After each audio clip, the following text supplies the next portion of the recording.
अगर आप कर्ज से परेशान हैं तो आपको सावन के 9 दिनों में कुछ अचूक उपाय जरूर करने चाहिए और सावन में भगवान शिव की पूजा और कुछ आसान उपायों से आप अपने कर्ज से छुटकारा पा सकते हैं, चाहे यह कर्ज कितना ही पुराना क्यों ना हो। आज की वीडियो में हम कुछ ऐसी ही जानकारी लेकर आए हैं। ओम नमः शिवाय, जय श्री कृष्णा। आप सभी का सनातन धर्मसार चैनल पर बहुत बहुत स्वागत है। मित्रों, जैसा कि आप सभी जानते हैं, सावन का महीना शुरू हो गया है। सावन के महीने में भगवान शिव की पूजा का विशेष महत्व है। इस वर्ष श्रावण मास 22 जुलाई से शुरू होकर 19 अगस्त को सर्वार्थ सिद्धि योग पर पूर्णिमा के दिन समाप्त हो जाएगा। इस माह आप न सिर्फ भगवान शिव की कृपा प्राप्त कर सकते हैं, बल्कि माँ लक्ष्मी को भी प्रसन्न कर सकते हैं। इसके अलावा अगर आप कर्ज से परेशान हैं, तो आपको सावन के 9 दिनों में कुछ अचूक उपाय जरूर करने चाहिए और सावन में भगवान शिव की पूजा और कुछ आसान उपायों से अपने कर्ज से मुक्ति प्राप्त करने का प्रयास करना चाहिए। चलिए वीडियो में आगे जानते हैं सावन के ये 9 दिन कौन से हैं और साथ में कर्ज मुक्ति के लिए इन 9 दिनों में कौन से उपाय किए जा सकते हैं। इस बार श्रावण मास में 9 विशेष शुभ मुहूर्त वाले दिन बन रहे हैं, जिसमें 5 सोमवार, 2 प्रदोष व्रत, 1 सावन शिवरात्रि व्रत और अगला नाग पंचमी व्रत। तो इस प्रकार से कुछ विशेष उपायों को करने के लिए सावन माह में ये 9 दिन विशेष रूप से महत्वपूर्ण हैं। मान्यता है कि इन शुभ मुहूर्त वाले विशेष दिनों पर यदि आप पूजा अर्चना, जलाभिषेक और रुद्राभिषेक जैसे विशेष उपाय करते हैं तो आपके समस्त दोष और कष्ट दूर हो सकते हैं। ऐसा माना जाता है कि श्रेष्ठ शुभ मुहूर्त में विशेष पूजा अर्चना और उपाय करके आप अपनी मनोवांछित फल को प्राप्त कर सकते हैं।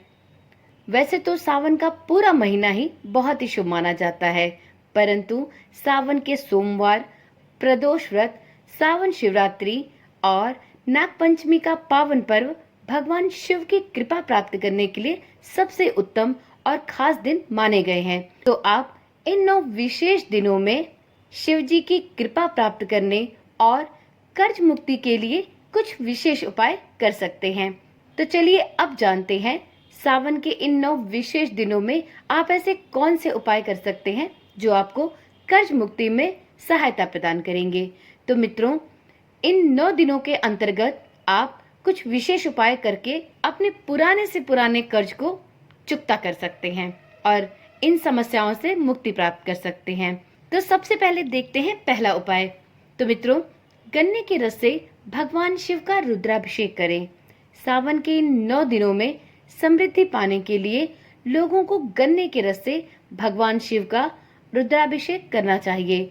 ऐसी मान्यता है कि सावन के दिनों में गन्ने के रस से प्रभु भोलेनाथ का रुद्राभिषेक करने से पुराने से पुराना कर्ज भी चुकता होने लगता है और व्यक्ति धीरे धीरे आर्थिक सुदृढ़ता प्राप्त करने लगता है। तो आप भी सावन के इन 9 दिनों में जो भी दिन आपके लिए सर्वाधिक उचित हो, आप उस दिन इस उपाय को अवश्य करें। इस दौरान आप शिव जी को बेलपत्र, बेल की माला और नैवेद्य भी अर्पित अवश्य करें। ऐसा करने से भगवान शिव के साथ साथ देवी लक्ष्मी की कृपा भी आपको प्राप्त होगी। देखते हैं अगला उपाय। मित्रों, यदि आपके ऊपर कर्ज चढ़ा हुआ है और आप इससे मुक्ति नहीं प्राप्त कर पा रहे, तो सावन के विशेष 9 दिनों में गंगा जल में भस्म मिलाकर पूरे विधि विधान से भगवान भोलेनाथ का अभिषेक करें। ऐसा माना जाता है कि राहु केतु का अशुभ प्रभाव कम करने, कर्ज और कई तरह के कष्टों से छुटकारा प्राप्त करने के लिए, साथ ही गृह शांति के लिए सोमवार को की गई भोलेनाथ की विशेष पूजा, जलाभिषेक और रुद्राभिषेक बहुत ही फलदायी होते हैं। यदि आप इन कष्टों से मुक्ति प्राप्त करना चाहते हैं, राहु केतु के अशुभ प्रभाव को कम करना चाहते हैं, सावन की इन महत्वपूर्ण 9 विशेष दिनों में आप भगवान भोलेनाथ की विशेष पूजा, जलाभिषेक या रुद्राभिषेक अवश्य करें और ऐसा करके आप अपनी सभी कष्टों से मुक्ति प्राप्त कर सकते हैं। चलिए जानते हैं कुछ और विशेष उपाय जो आपको रोग निवारण, संतान प्राप्ति और पितृदोष से मुक्ति दिलाने के लिए भी बहुत ही कारगर साबित हो सकते हैं यदि आप इन्हें सावन के महीने में करते हैं। इस वर्ष सावन माह में 4 अगस्त को सर्वार्थ सिद्ध योग एवं रवि पुष्प योग के साथ अमावस्या पड़ने वाली है। यदि आप किसी भी प्रकार के रोग से ग्रस्त हैं या परिवार का कोई भी सदस्य रोगग्रस्त है, काफी समय से कोई बीमारी चली आ रही है और जिसका समाधान नहीं निकल रहा, साथ में यदि आप पितृदोष से परेशान हैं और कोई रास्ता नहीं दिख रहा, तो आप सावन माह में आने वाली इस शुभ मुहूर्त की अमावस्या तिथि पर भी कुछ विशेष पूजा अर्चना करके इन कष्टों का निवारण भी कर सकते हैं। इसके लिए आपको सावन माह की अमावस्या के दिन कुछ विशेष उपाय करके आप पितृदोष की समस्या से मुक्ति प्राप्त कर सकते हैं। ऐसी मान्यता है कि हरियाली अमावस्या के दिन पौधारोपण का बहुत महत्व है, अतः इस दिन पीपल, आंवला, वट वृक्ष, नीम और आम के पौधों को रोपना विशेष रूप से फलदायी माना जाता है। मान्यता के अनुसार पौधारोपण से ग्रह नक्षत्र और पितृदोष शांत हो जाते हैं। वहीं सावन मास होने के कारण इस दिन महादेव के पूजन का भी विशेष महत्व है। ऐसे में हरियाली अमावस्या के दिन खास तौर से भगवान शिव की पूजा अर्चना करें और उसके पश्चात इन वृक्षों को रोपने का कार्य अवश्य करें। ऐसी मान्यता है कि महादेव के पूजन से और इन वृक्षों के वृक्षारोपण से पितृदोष शीघ्र ही शांत हो जाता है। हरियाली अमावस्या का दिन इन उपायों के लिए काफी महत्वपूर्ण माना जाता है। ऐसी मान्यता है कि सावन माह में आने वाली हरियाली अमावस्या के दिन यदि ये उपाय किए जाएं, तो ऐसे में हर तरह के रोग और शोक मिटाने का यह सबसे सशक्त उपाय है। साथ में इन उपायों को करने से पितृदोष से भी मुक्ति मिलती है। इसके साथ ही इस दिन पितरों के देव अयरमा और भगवान विष्णु का आह्वान करते हुए अपने पितरों के निमित्त तर्पण, पिंडदान इत्यादि कार्य भी जरूर करने चाहिए। वहीं यदि पितरों का पिंडदान नहीं हुआ है, तो इस समय और इस दिन के शुभ मुहूर्त पर आप पिंडदान भी कर सकते हैं। इन सब कार्यों के अतिरिक्त सावन माह के आने वाली हरियाली अमावस्या पर आप पितृ सूक्त पाठ, गरुड़ पुराण, गीता पाठ, गजेंद्र मोक्ष पाठ, पितृ कवच का पवित्र पाठ अथवा पितृ देव चालीसा और आरती भी जरूर करें।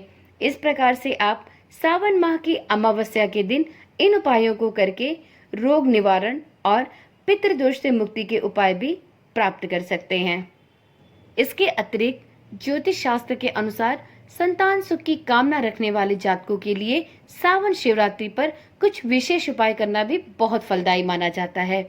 संतान सुख प्राप्ति की कामना रखने वाले दंपत्ति सावन शिवरात्रि के दिन शिवालय जाकर एक साथ शिवलिंग पर शुद्ध देसी घी अर्पित करें।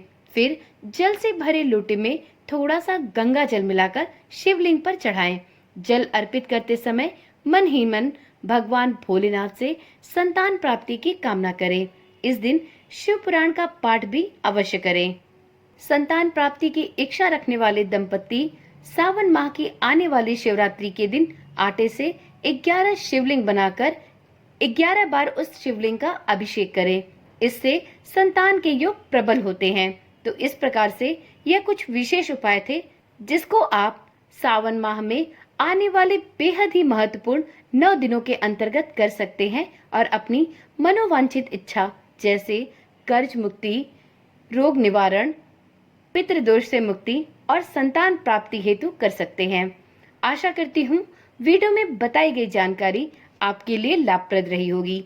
इसी प्रकार की जानकारी वाली वीडियोस देखने के लिए इस चैनल को अभी ही सब्सक्राइब करें और चैनल के साथ जुड़े रहने के लिए नोटिफिकेशन बेल को ऑन करना भी ना भूलें, जिससे इस चैनल पर डाली जाने वाली सभी वीडियोस की सूचना सबसे पहले आपके पास पहुंचे। तो चलिए कल मिलते हैं एक नई जानकारी, एक नई वीडियो के साथ। तब तक के लिए ओम नमः शिवाय, जय श्री कृष्णा, राधे राधे।